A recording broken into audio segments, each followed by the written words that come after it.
Et si Banakalake, agence Kimia Shipping Canada, Yende Azali, Nzambe, agence de fret maritime et aérienne, Oyo ba Congolais, ba pesa confiance, Yakotia Biloko, de Canada, Kinshasa, Topé, de Kinshasa au Canada. Ozana Posa, Yakotia conteneur, Mutuka, ba Koli, Otelelo, ba Jiango Lobby na Kinshasa, pesa biso confiance parce que Awa, ezaka sérieux. Agence Kimia Shipping Canada, et sali 10 ans na masolo oyo bonzi milanga ndeko na ngai awa baza na expérience benga biso na ba numéro oyo +1 514 531 84 01 okozala mobimba ndeko na ngai okozwa biloko na yo en toute sécurité pesa biso confiance okozala ya kosepela ekeyo.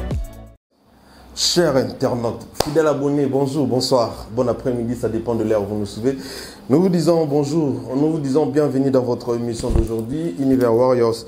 Univers Warriors, une émission créée, produite par nous, Iba News 243. Pour vous, nos fidèles téléspectateurs, nos fidèles abonnés, nous vous disons en tout cas un grand merci pour votre soutien. Déjà, c'est un grand plaisir de savoir que vous êtes nombreux à nous suivre.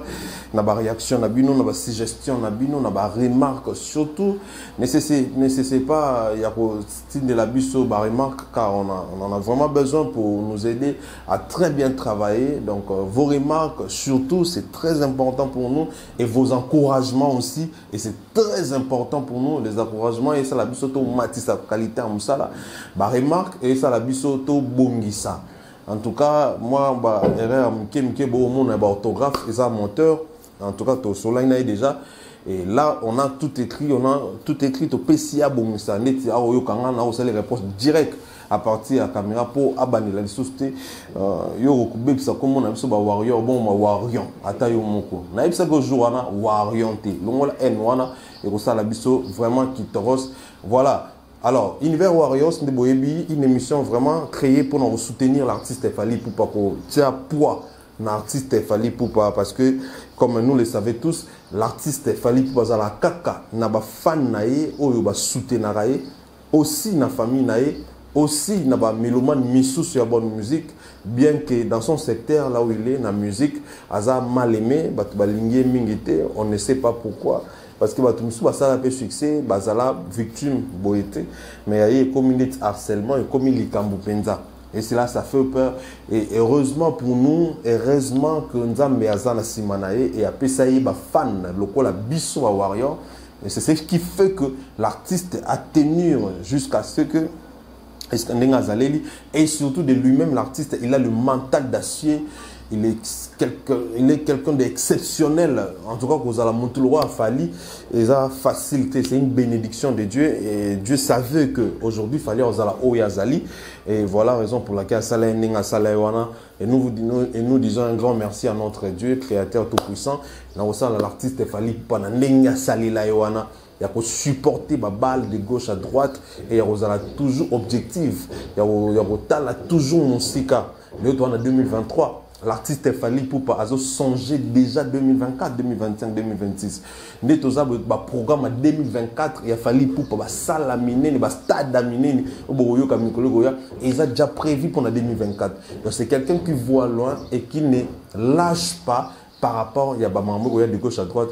Où il y a toujours liboso. Et il y a toujours mérité comme il y a aigle. Donc Fally Ipupa vraiment aigle, véritable aigle. Il fallait comme depuis Kala. Parce que Azap n'a l'aigle. Fally a l'aigle. à pénal l'aigle, il devait avoir le nom de l'aigle depuis longtemps. Mais car cela les tienne, nous sommes prévus que le fallait pour passer aigle champion d'Afrique et des Caraïbes. À trouver seul les reins mago, tamambaloba et les autres qui sont peut-être les kakutu. Donc voilà, félicitations à Essika Azali, félicitations à Team Nae Mobimba, félicitations à Team Nae pour l'accompagnement et les musiciens na Team Nae professionnel, auto bien biso à bureau. En tout cas, na musala makasi pe kitoko ba osala. Félicitations à Bangoto Bissika Bazali pour ne pas citer tout le monde. Et là, je dis un grand merci à Kouloutou Fiston Bochouale, les fils du bourgeois. Bon week-end Kouloutou samedi et là, mon Bissika Yozali. En tout cas, bon week-end à yo Kouloutou Fiston Bochouale Fiston. En tout cas, Mbotinayo. Mbotelisu suna président Dominique Dom Litanda. Président Dominique Dom Litanda. Mon président Mbote Sikozali Kouloutou Alain Zambé. Mon général Kelly Charleston Hirachi. Mon général Kelly Charleston. Général on a rappelé na front na ba petit nae atana bo monete mais boy ba Kazali. Général Kelly Charleston Mbote Sikaza musika Zuzu Zuria Soule Kauka ya Pembe Lele la Zuzu est là. Lele est là, Zuzu est là, Soule Kauka. Un grand merci, Naya Nati Lokole, Chulumbu, ya Maman Mairie. En tout cas, ya Nanga Nati Lokole, Bambote Bele, mon pasou la Popol, mon pasou la Bambote Bele. Wana ba vient Nanga, Otozarana, Bangoto Lokaka. Et Bapé Sara toujours Maïl, Alexis Tamboula Droiture. Alexis Salam Moussala professionnellement. Alexis Boyosali Mabé, Boyosali Malam. Merci Nabango. En tout cas, je suis reconnaissant à vie. Reconnaissant à vie. Donc, merci beaucoup, merci Nabatutu, honorable prince Tokouz Moussika na Canada, Bambo Tebele, un grand merci na Batotu Borolanda Biso Siko, faire gagner la merveille, Fefe la merveille, Bogar Maobo et Fego la merveille, Bambo Tebele, Maman Ika de Yonga Ika, Bambo Tebele mère. En tout cas, merci pour la simplicité, pour la bolingo, Maman Ika de Yonga Topesio, merci. Voilà. Le bandit, toko solo l'artiste Fally Ipupa.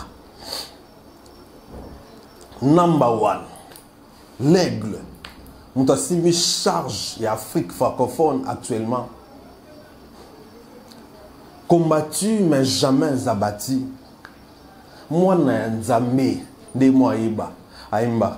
Moi Nzambe, élu de Dieu. Abobete la Fally Maboko. Général loyal, n'a jamais confiance. Mais au Sangana, donc si tu n'es pas loyal, tout seka, mais confiance aux oité. Tout ça quand j'ai eu ça là, j'ai qui zengide. Tout ça là qui zengide. J'ai qui zengi, j'ai qui zengi. Tout seka, mais confiance exaltée. Aigle Daloba. Biso la nakapuna, suprême warrior à l'obito Hollanda. Si tu n'es pas loyal, n'a sexo jamais confiance. Tal la ba hypocrite batondi. Surtout dans le monde de la musique, même dans la vie quotidienne na biso. Yoko kamweza ke omona mwasi na mobali, moko na bango za hypocrite. Hypocrisie eza ADN na ba ya ba Congolais. Les Congolais en général sont hypocritement incroyables. Bon, c'est quand on beta au pesaka mukonga tiré. O seka pesika mukonga nyati. Otunyo salini nyo ayebi pe loko saliete, yupozo yebe loko saliete. Mais akobomo kana sima mukonga. Vie est comme compliquée tout mon banga batunios.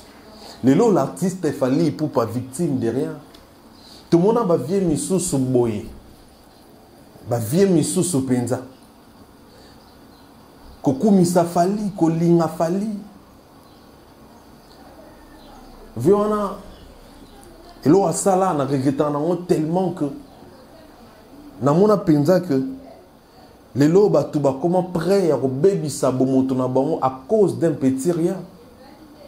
Vous allez bien na lekinayo, vous allez bien na petit frère nayo. Mais pour na cop, oh zuna ba camarade nayo, o baluke la petit frère nayo. O lo balukata na ndenga mutemo lobate. Mon comment les katina te volo ba oke boko zika o isa soki wenze. Muta sali lo côté. Mouta lobby ne l'autre côté. Bobeba ni pété. Pourtant, vous allez bien. Na ba master no wana, bazala pe ka bien te. Maintenant ba bengo na cop pe ba master na. Pour la ça ba master no ke lingaka bango. Yo okay. Obandi mbala moko ko s'acharner ko finga ko ba mabe na muto sala mabete. Par contre, asala ka bolam. Akabila biso to yebi comment est-ce que no kabila pa mapamba. Mukileza boy pona nini. So na betara sete na ndenge batu ba yinara fali boy. Et ça très important, j'estime, pour nos warriors. Il y a besoin de sous force, il y a soutenir les artistes. Il y a besoin de sous conscience que les artistes à la cannabiso. Bon, même l'église, ba verset ka wana banda to botama banda to guzala ba chrétien ba te abiso ka ba verset wana. Ba lo ba te kisili.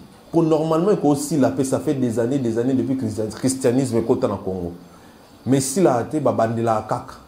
Pour nous lendi ça, bah on m'a lendi ça. Pour nous lendi ça, pour kota binu vanda. Nous bah le yamon dit la foi vient de ce qu'on attend.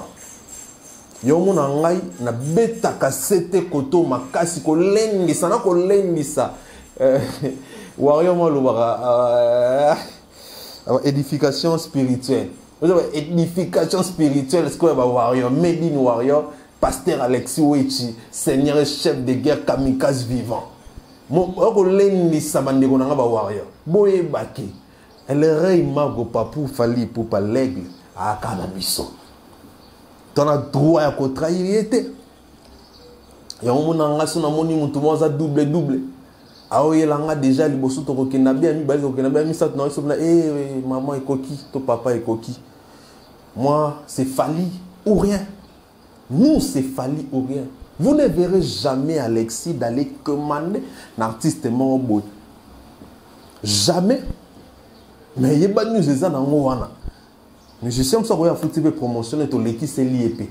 Mais à condition ozala bien abisso. Ozala bien à papo. Mais sauf que aux ambientes n'a pas pour. Au warrior membre à Rolandanga ouais bakina rolubanae. Il m'a dit ceci. Alexis, après, tu vois, tu cherches l'argent. Moi aussi, je suis warrior comme toi. C'est le business. Tout le monde peut venir. Tu vois un peu et tout ça. À quoi ça m'a c'est maman. Si ceux qui ont caca pour Nambongo, mais biso lobela batutu. Mais c'est comme ça kakapo na mbongo te. Yango moni biso toza défense ya l'artiste Fali Poupa. Et quand mutumo zo kana te na Fali biso toko l'examen na été parce que biso toza défense la l'artiste Fali Poupa et ngana leki ya Fali. Grand frère na ya Fali. Et yo kana te na ya ngai oluka via ya ngai beba. Après, on a un camboulon dans la publicité. On était dans la santé. Mais si vous avez bien yaya et qu'il y a yaya pour garder une bonne relation, tout ça la publicité. Et on a que après j'ai remarqué dans notre communauté à Warrior, tu as peine à double belé, ba fort vrai basé belé. Ba msou ba seda ba tika ba place na bango bazalaki tout simplement parce que ba moni kuna du côté musique et c'est maté. Mais idéologie na bango etikala ka ba place au bango ba utana. Mais biso na idéologie, na musique, na makambutu ezaya awa. Ata lelo egla komi koko, tokozala kaka awa. Nga na félicita mutu moko comme on est trésor lumière. Trésor lumière wana aza fidèle na orchestre na bango na niveau saranate. Et wana scope biso na koto surtout que biso toza scope ba gagnant les sous makasi pe lelo reine et artiste na biso silaka pe lelo. L'artiste Fali Poupa azana ba séance avec na ba séance à répétition pendant une semaine à Kinshasa. J'ai appris que lelo a ko katisa Brazzaville batba tuninga est-ce que Fali Poupa obeta na FESPAM dans le bureau bêta na FESPAM te parce que bobi lelo aigle azali sous moins cher te aigle comme cher makasi Kobetisa na festival bon c'est une affaire à 80 000 à 100 000. Fespam et la festival de Banakala mais va monter wana bako koka vraiment te pour bana artiste belé au barbeng saka de gauche à droite. Ya bon monde baluki hein ba poni ba artiste misusu ya mboka na biso pe o ba sala musala bango bien o ba za moins cher o ba zo quelle la paye vraiment moi ba production oh il est à moi 7 000 euros que na nembango. Oh ya il suffit qu'à 4 ça voyager boyebi que tous ces derniers temps qu'on voyager dans orchestre et comme passe ma casse et le seul artiste où a voyagé dans orchestre presque chaque année ça n'a tourner c'est Fally Ipupa et ba orchestre na ba musicien musuba mo kufa na nzala ko silika ko yima ko tonga ka ba président au monde côté kuna Félix Oze ka kangi ba musicien ba ko tonga ya ko sombela ba nka ba singa silikoti ba ninga ba ko soma mitu ka singa silikoti na ko salisa ba ba sport ko ba ma ba judo ka so pendegini musique comme il passe les longues musiques elles sont blagues pour ba benga yo libana faut pena au samusala et on monique festival ma bois kimi so atali abeni moi ndakala bango na mboka na biso et ça les biso bien eza pona lokumu ya mboka na biso ke ndakala moi ya mboka na biso akenda pe ko beta kuna et pona ko tombola ka bendela Congo et surtout ke ndakala asali batant ebele ako beta te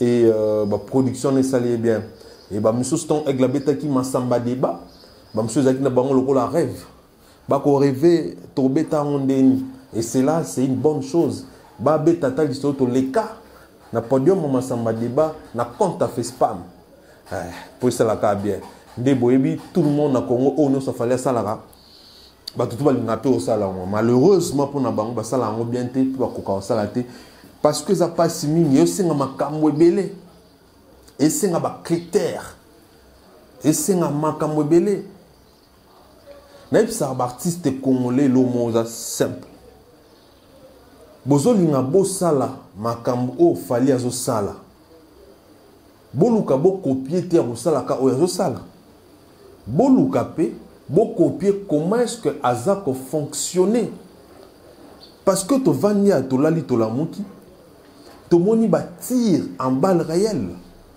et pas musicien moi mboka na biso te ko beta stade de martyr ndenge ba ko finga na ba bureau na ba journaliste zo e banati au mona mutu mo l'équipe na lobike o na orchestre na ba ata na directeur te tant to lobara awa ke boza ba bien organisé te bobo ya biso bolongola ba sentiment na kati ya musala na lobaki la fois passée à ko travailler na mwasi et l'inka koloba te qu'il faut linga et surtout ceux que ça patron na ye okoki bien ko travailler na mwasi mo ligni est pété o ligni est pété o ligni ba service na ye o azo pesa au sein ya groupe na yo nyonso wana de kokota ka mbri biso to vani nia to kota to kokipete soki ezalaki makambo ezalaki na ngam na biso mais na mito to la te to beta stade de martyr au mona nani nde alela yo mona nani ya ko lela après au mona ba même personne makuba fali akabakate fali maboko makasi mais bato ba travailler kana fali du côté professionnel à nos 15 jours boka bango ba lela ba meli bisombo. S'il y a un artiste qui respecte le travail de gens au Congo, je dirais que c'est l'artiste Fally Ipupa. Autant de fois que j'ai presté dans Mamba Fally, autant de fois que j'ai été payé et très bien payé. N'a pas de délai prévu. Un artiste qui sait respecter Moussa Labatou. Pourquoi? Parce qu'il est professionnel, vraiment professionnel, P majuscule à nord. Et si vous voulez atteindre Fally, bien que c'est l'impossible et que vous ne saurez pas, Bolandata style de travail nae, Bolandata façon de travailler nae, vous ne pouvez pas atteindre Fally, ne travail moyaboué. Et puis surtout dans le Kuta, non, on a bien image Bolanda. Et puis on revient tout juste après. Regardez cette image et on revient tout juste après. Azana biroté, Ferregola Azana biroté, Ferregola Azana biroté. C'est au bito le bana biro, Ferregola l'entourage n'a 7 personnes yamala. 7 personnes. Bango nande ba bureau. Aux 7 personnes ya malade. Ma bureau on peut expliquer sur le directeur marketing bazar. Et bon kuna directeur ça. Directeur azala. Bazar raté. Comment directeur on a? Yo ne peut pas voir ni personne yi bango bien pas. Pose tout na ba question yo bi directeur, yeb ça directeur on a. Donc on a directeur. Directeur azate. Directeur kuna za raté. Ah où tu as comment on est là? Ah, sika. Babundisa ke bitumba makasi. Babundisa kali. Asa pome babundisa kali. Nazo ngana yebisa batu ba François bomona ba komaka mabe na page artiste ezaka artiste était et aratrice. Ah bon? Oye mutagera. Muta komona tala berere okomi français no mabe. Batu ba yebite momona ba komona ba faire komaka mabe. Mais muta komaka autrice. OK. Ezaka na autrice. OK.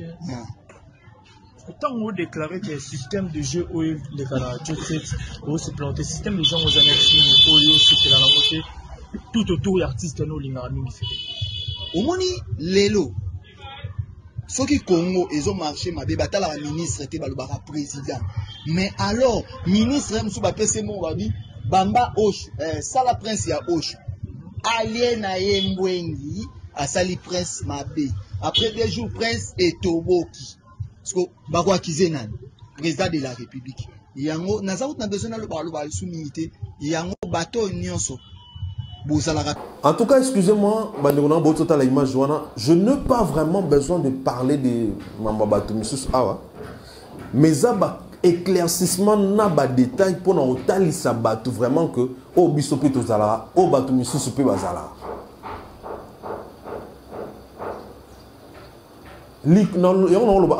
Au ligné Olanda Fali, au sala loco la Fali, mais organisez-vous, vous organisez que Bozalapé quand même boye bape que fali avaza oaza to oya salaka eza ebandaka nanu na organisation bolobi na ba oser de tout le monde que to repesa mutuka sika na muto salabo et après bat ba ke mona mutuka moya kala ba pine to boka ba muinde sala soki ndenge nini lelo na monde lelo mamubo mama isusu te ba internet comme botandi ba vidéo ebimi ba parents moi na wana bokanisi ke ba koloba vraiment témoignage malamu pona bino bien que ça a été vraiment prémédité et c'est normal parce que c'est esa stratégie na bango basali ke bazwa mutuma uta braza za la mwana muki ba pesa yango c'est très bien et ça le route en bois esa stratégie na bango basalaki mais après bon respecter quand même vraiment le concept namni boki nango bope si mwana batu mutu ke pola et ça la kate et tambolaka vraiment te et communicaton comme na beach et ko tambola les sociétés botala ndenge ba ko se manquer na yo artiste mo ya wapi ya boka na biso après soni ko songa na mboka na biso bino batu ya orchestre oyo ya musicien oyo ngai Alexis na lobby boy que ça soit la dernière fois et la mbalasuka de bangala mbalasuka pe ya liboso pe ya suka que boya ko sala reproche moko quelconque na makambu na biso na oyo l'équipe et là comment est-ce que vous êtes désorganisé.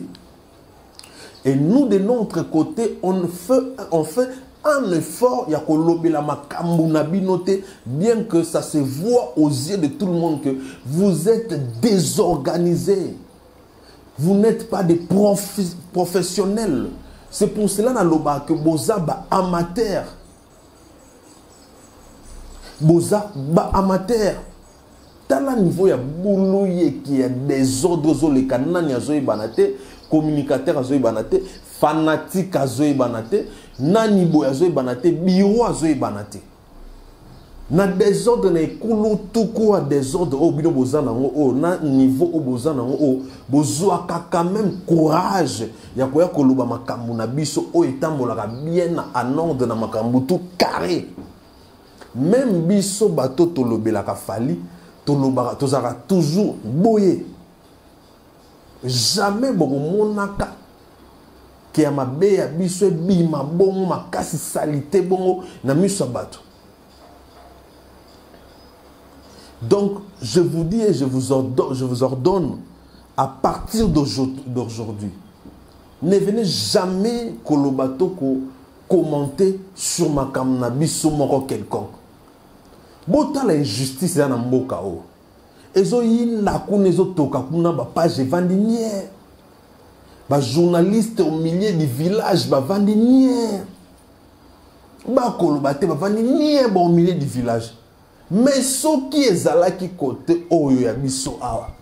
Ongo mona bango nyonso ko poster koloba tala joleka boye désordre et nini boye. Ba au milieu du village ba vandinière. Ba obanga oloba mbongo ngo bazwa na ebite so isila to peza la kaka pour niveau kanyisi bato munoko.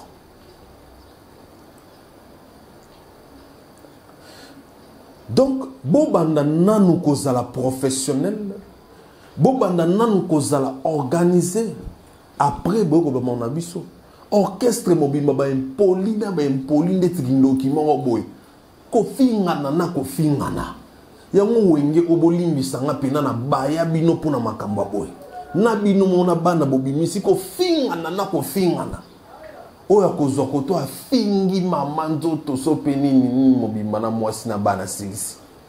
O kuna ozwa afingi mwasi na bana bimine pena mama musique etali était hors musique aniko finga.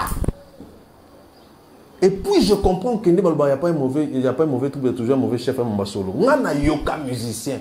Wana oyo ezo yinda kuna na ndaku na ezo pela moto kuna na ndaku na neni na mona yoka à plusieurs reprises ko finga bato. Donc bato balanda kai balanda pena lokolo na e.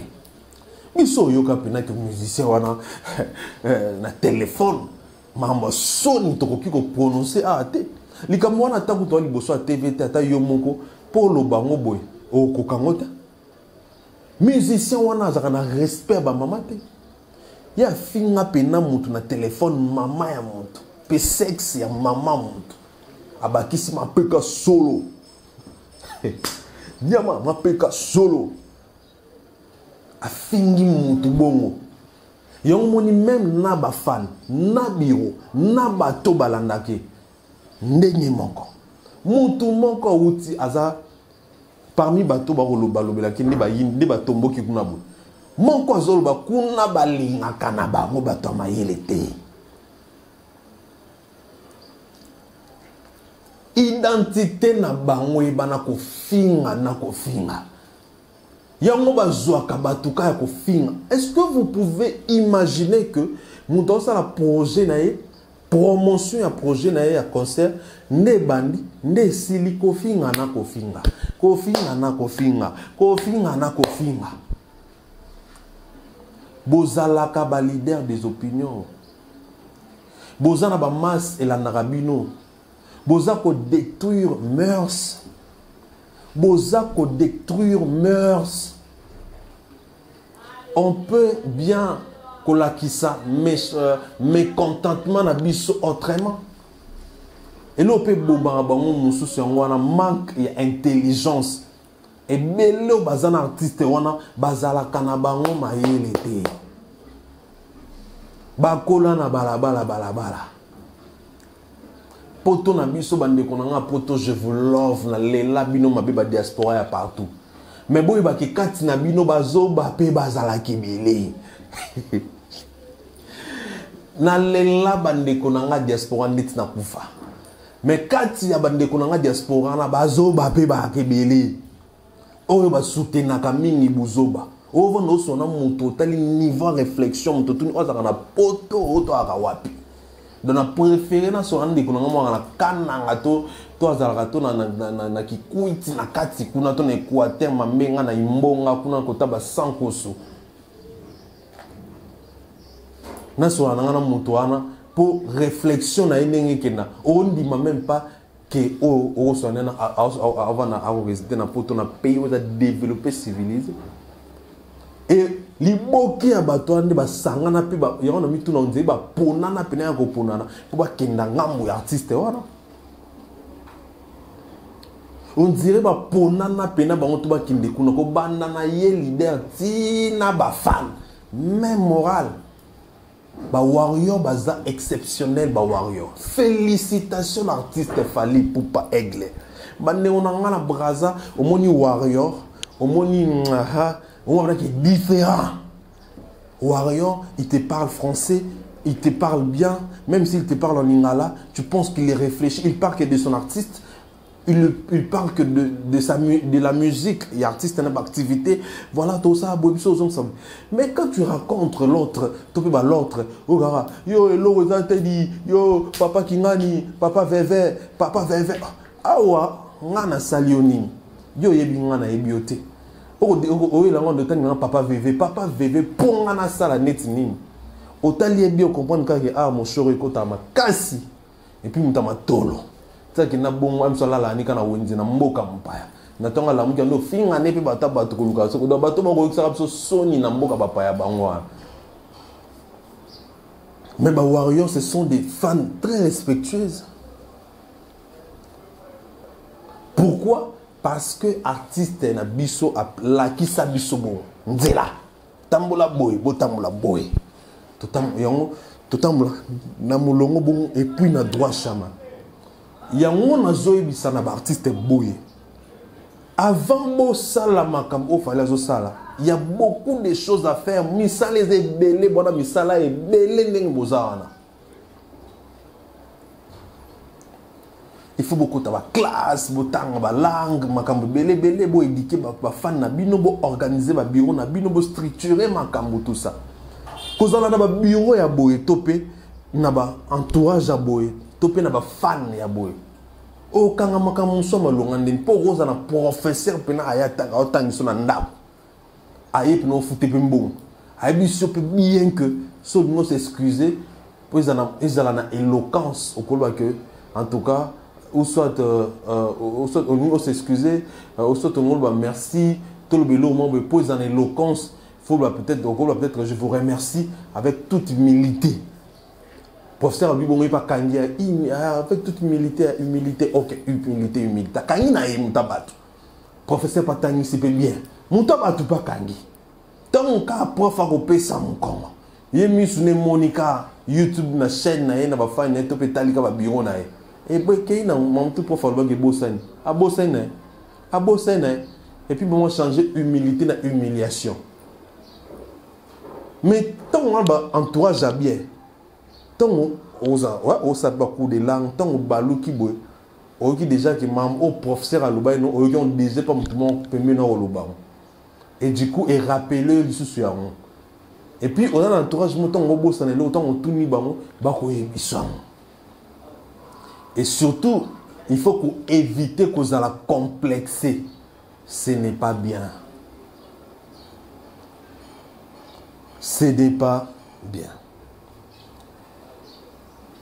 Donc, biso et tali bisoté, tous a focus na makam na biso.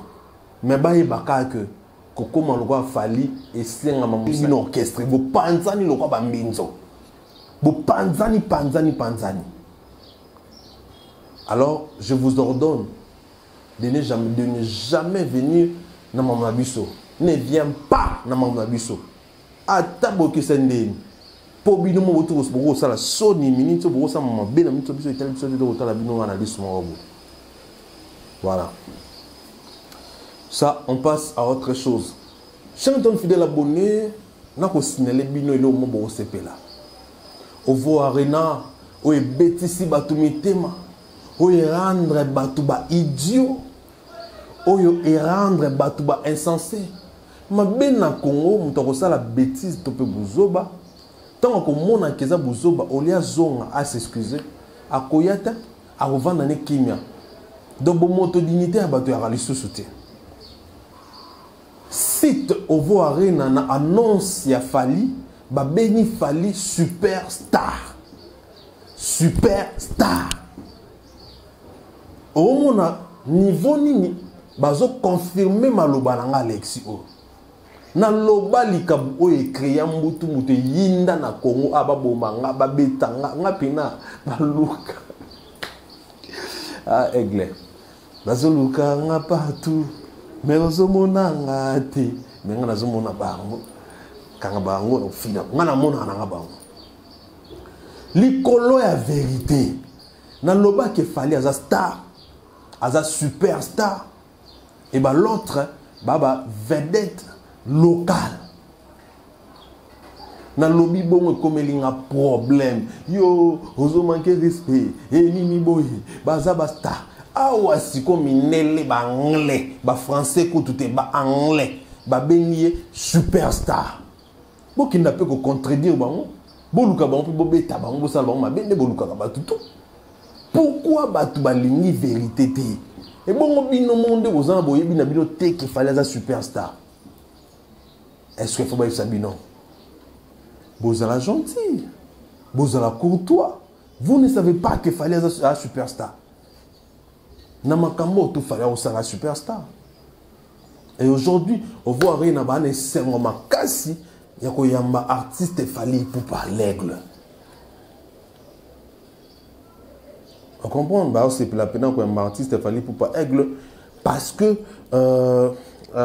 Mamoni comment est-ce que baza honoré que la salle na bango artiste mouné ni bongo abeta et ça li bango plaisir pe ba yebi ke eteki lisusu kombo ya salle na bango preuve année na Congo awa topi na ba pays Afrique ebele balinga l'artiste fali pupa ebele ya batupe ba yebaki salle wana te Ovo Arena Wembley et c'est à cause de Fali et pour Fali ne ba te ebele va découvrir et même bango Ovo Arena va comprendre à partir kaka site na bango comment est-ce que va visiter site na bango ba commenter et ils ont bel et bien confirmé qu'il fallait passer un superstar. Bataille, ba récompense, ba renommée, mon toit, ça, la concrétisation, ah oui, c'est vraiment une superstar. C'est vraiment une superstar. Laissez-nous tout le baka, ba vérité à boy. Laissez-nous tout glorifier artiste et nabiso, tout le baka vérité, parce que nous estimons que même tout le baka vérité, et qu'on pousse artiste qui n'a le sous le bosso et qu'on paie sa peu force un artiste au banasima il y a ça la paix malonga un jour ba comme malonga fali toba les capé fali toba ça la neti fali mutu oya loba toute vérité n'est pas bonne à dire azalokuta ba vérité c'est bon à dire le bino ngata DJ Abdul ni nizo la tsaka qui a raison ni nizo la tsaka qui n'a la raison pour avoir mutuné tu dois réfléchir à beti ba on a estimé que van tomo la nangota qui a dit ça parce que vérité zanzambe toute vérité bonne à dire il y a un tout ça qui contredire que non la vérité blesse mais c'est la vérité il y a une contradiction il y a toute vérité n'est pas bonne à dire on sait que on a fallu y est mon aigle on sait qu'on dérange mais on n'a pas le choix. On sait que les vérités vous blessent, ça vous choque. Mais nous, on n'a pas le choix. On ne va pas s'arrêter. Laissez-nous dire la vérité parce que nous estimons que si on dit la vérité, ça va nous aider. Et particulièrement vous, Bato Boussam Salana. Donc, les lots, naïe penza ming pour nous routine d'abino bandigonanga. Yako kende ko somba babiye makasi ya Ovo Arena wana tango fuma le 12 le 14 le 19 le 21 wana to sili sangwa tanga un mois 12 500 places wana to baka ngona un mois bato balinga ko contredire bato aboyoka na lobi ke Ovo Arena musicien liboso ko beta ngona francophone eza fali poupa parce que même rappeur mort tabeta na Ovo Arena car ana ba wario mutumo contredire nga o tiako la déjà beta na ina ko taper moi doute to que no lande la botiako la beta na été bolinga ka ko contredire ba inutile bo ndenge nini vraiment ba papa na ba mama soko yebite ki ne ko vérifier donc pour na yo on est incroyable qu'il fallait beta na pour ça ba tiako le ça ba tout pour o sana ke ba tiako la ba to na tout ba fanatique fali et il va considérer comme une légende. Il y a un Ovo Arena qui est un superstar. Il est le premier artiste. Il est le premier artiste et première star où Azo Beta. C'est une première star. C'est le premier artiste. Il est le premier artiste. Il est la première star. Orbeta. Salwana au Arena. Il y a toujours que Gradner a fallu to bien, mais to bien sous ma casse sur la sud africain. Le quoi de développement congolais, tout le monde a grand, mais tout le monde a net juste limitant quelque part. Mais personne ne limitant, il y a place sur la table sur les colonnes.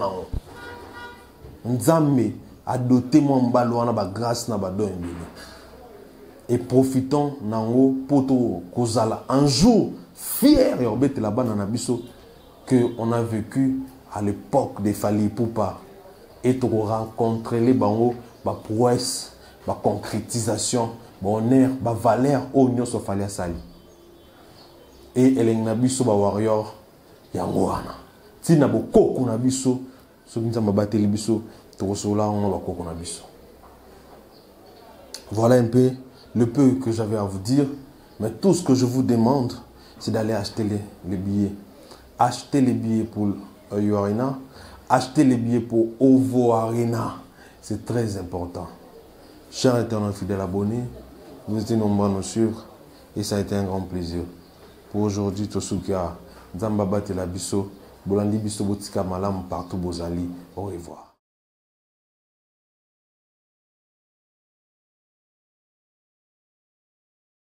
Si ayebana banakala ke agence Kimia Shipping Canada yende azali nzambe ba agence de fret maritime pe aérienne oyo ba congolais ba pesa confiance ya kotia biloko de Canada Kinshasa topé de Kinshasa au Canada ozana posa ya kotia conteneur mutuka ba colis otelelo ba zwango lobi na Kinshasa pesa biso confiance parce que awa ezaka sérieux agence Kimia Shipping Canada et sali 10 ans na masolo oyo bonzimelanga ndeko na ngai awa baza na expérience benga biso na ba numéro oyo +1 514 531 84 01 okozala mobimba ndeko na ngai okozwa biloko na yo en toute sécurité pesa biso confiance okozala ya kosepela ekeyo.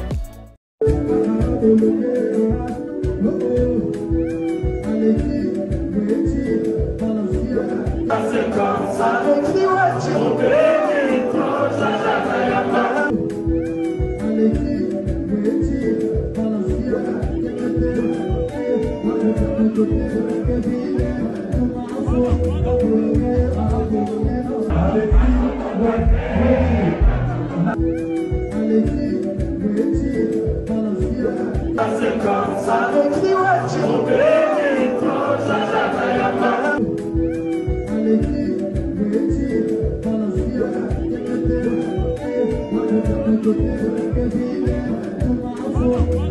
you.